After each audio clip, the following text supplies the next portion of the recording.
Next up, Manon. Where did I put Manon? Oh, wait, hang on. Where did we put Manon before? Number one. Steven and I had her number one. And Steven, where'd you put Manon? I just want to I want to reiterate that my week 1 tier list was not ordered. I did not have numbers on there. I just put them in tiers that I thought maybe they were. Oh, I'm sorry. Best in the game. I think was the terminology. I didn't have her as well, number maybe you one. didn't. I said Okay. I said she might be. I said her and JP at that time were the ones that were the outliers that I felt they could be the best in the game. They were being played a lot early on. Manon has dropped off a lot. But I believe you were asking John, because where did I place Manon? Sorry. I'll fall on this grenade. Let's shift the focus, please. Go ahead. I'll dance right on this grenade and we'll do our ballet stuff around it. Okay, so the biggest loser in my rankings is Manon going from 1st to 9th. As I got caught up in the grappler hype that's so prevalent early on in the games, Velociraptor here did a great article about it. Be careful about grapplers because they can really fool you early on. I definitely got fooled. This is definitely my bad. She's got to play a really honest and calculated game plan in neutral, and really work her way in. And then once you kind of get used to her shenanigans, it's not nearly as bad as I thought it would be. Especially coming from where I think this is a very important comparison is Laura in Street Fighter V. Laura is pretty much a crazy character that can do a lot of wild stuff, and she gets going, she puts you in the blender. The defensive options in 6 that are fundamentally here really prevent a lot of that crazy stuff that happened in 5. And so I think a lot of Laura players went over and looked at Manon and said, hey, this is my match. This is her right here.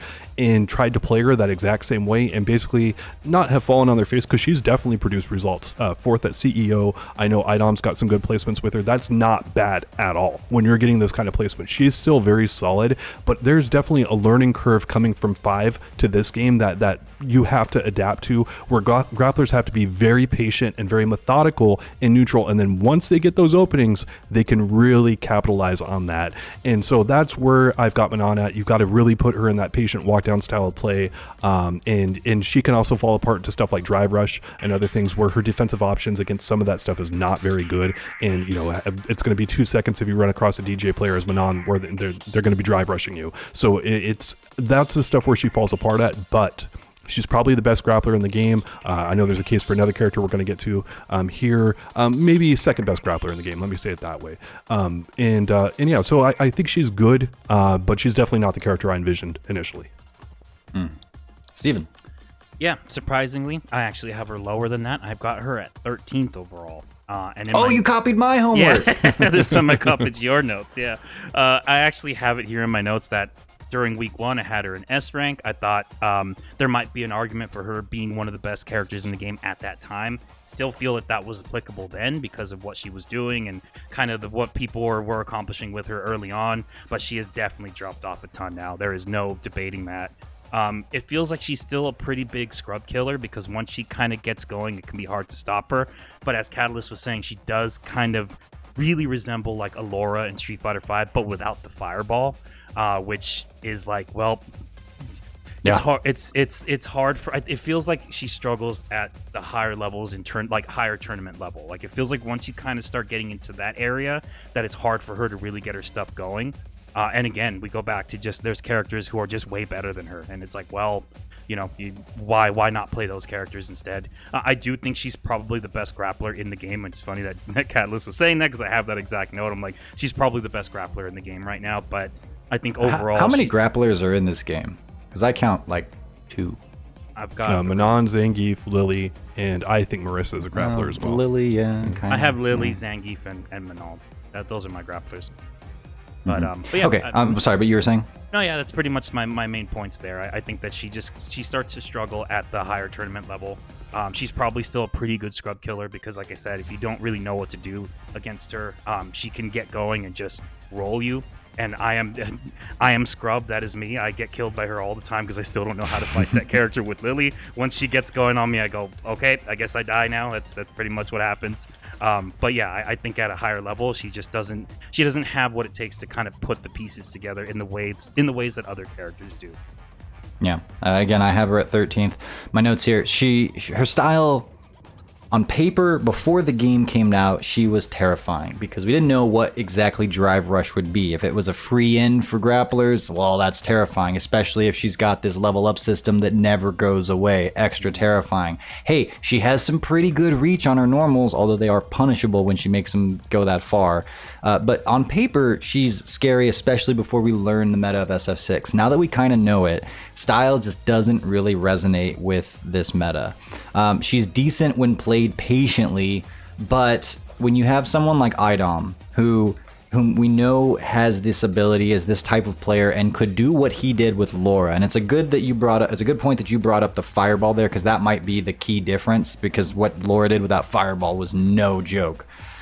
But with him, he got like 2 Evo top 8s in a row with Laura, and he's decent with Manon, but we haven't seen anything near that, and we know his abilities as a player. So that tells me that the character is more lacking. And again, I want to say that Laura wasn't the best character in 5, but she had a particular game that if you played it well, she could win Capcom Cup, or paired with Poison. Fair enough. She was a force to be reckoned with. It does not feel like Manon is that, and even with people like, was it Luffy that dropped her recently too? He just dropped her, and he's going for considering JP. JP. Yep. Smart. But yeah, if Idom can't make her work, if Luffy can't make her work, I play 801 Strider sometimes, and he's a very solid and patient and able and Laura type of player, and he's not being able to make her work. I think she has something to be desired. So 13th. And next character here, Lily, who, fair enough, a grappler. Yeah, we don't have to split hairs over that. John, how do you feel about Lily? Got her at 19th, dead last. Hands down the worst character in the game. Generally takes a lot of time, effort, and energy compared to most of the rest of the cast members to get wins. It's not that Lily is incapable of placing in tournament and doing solidly. It's just that she takes a lot of work to do so. She has some very lopsided matchups that are clearly not in her favor, and generally has to rely on lack of knowledge and other stuff to get through her sets. She does have terrific reach on some of her normals and her command grab, but in many respects she feels like an incomplete character, where Capcom just did not spend enough time with her to get her to get all of her combo routes and setups to actually make them work compared to the rest of the cast. However, some really good players are producing results with Lily, so she's not completely worthless. She's just mostly worthless. I lost to a Lily at Evo and Losers. He said he was the #1 Lily online too. Yeah. Some guy from Florida. I don't remember his name off the top of my head, but yeah, JP lost to Lily in Evo. So. And that boy was me. Well, now that image is in my head. Shout out to Club Dread. Steven, where do you rate your own character? I have Lily at 18th overall. Actually, there's only one character that I think might be worse than her. All the things that Catalyst just said, for sure. The other aspect of Lily is she's a highly technical character without the benefit of being a highly technical character. So you don't get the benefits that a highly technical character like a JP would give you. You just have that requirement up front to make her passable, which is Steven, really hold rough. on. You said she's highly technical, but in Capcom's official listings, they have her as easy to play. What's going on there? Alex was #1 in Street Fighter V, man. So, that should tell you everything you need to know about those ratings, right?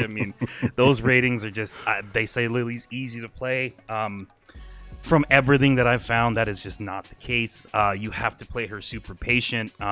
She has a lot of stuff that you need to know exactly where you're at, the distance away from the opponent, what resources you have, how high the juggle is that you're getting to make sure that your follow-up works. Like, there's been so many things that I've dropped that I'm like, oh, that's supposed to work, and then I go, oh wait, it doesn't work because the opponent was a hair too low on the juggle. And it's like needing to know all of that stuff all the time, and then again, you just don't get the benefit of what a highly technical character would get you.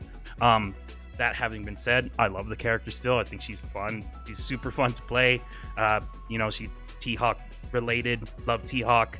I'm still gonna play her until I get probably Dudley, but it is a struggle to play this character. And as we mentioned earlier, Problem X literally this morning just announced on Twitter dropping Lily. She doesn't have what it takes to make it work. I'm now playing Blanca as my main and Marissa as a backup. So that should tell you everything you need to know about Lily and how bad she is in this game.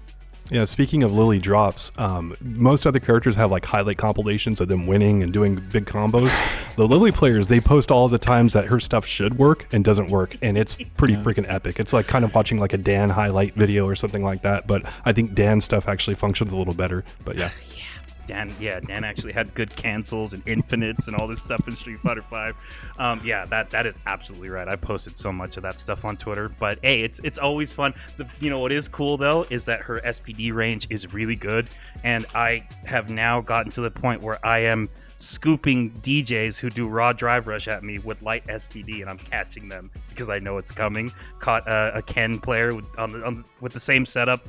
That's pretty hilarious to get. It's like, hey, my character sucks, but I can at least stop raw drive rush with a light SPD, and just completely messes with the opponent's head. Like, you watch them shut down, like, oh, I thought drive rush was free. It's like, nope. And then they just don't know what to do after that. It's great. Well, you guys are wrong. She's 17th. Actually, one of you said. I have her 17th overall. I think maybe she might have a little juice with Problem X dropping her this morning. I was like, well. She can kill you with that command grab. She's got some stuff, but it seems to more work in a vacuum than it does together.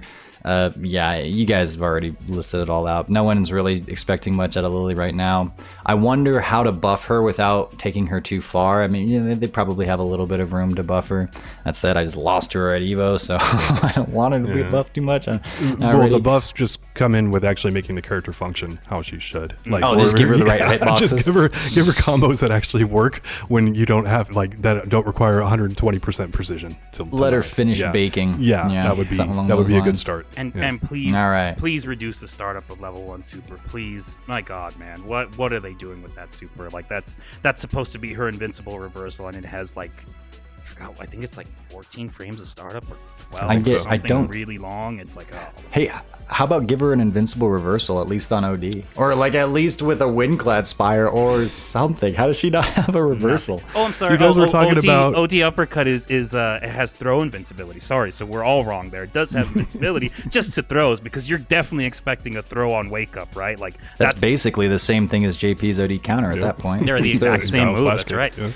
Thanks for checking out that clip from Talkin' Block. We have the entire discussion coming up, depending on when you're watching this, so it may be available right here. But if it's not yet, we do have the JP portion, which got especially spicy, right here. Thanks again. Like, comment, subscribe, all that good stuff, and we'll see you in the next video.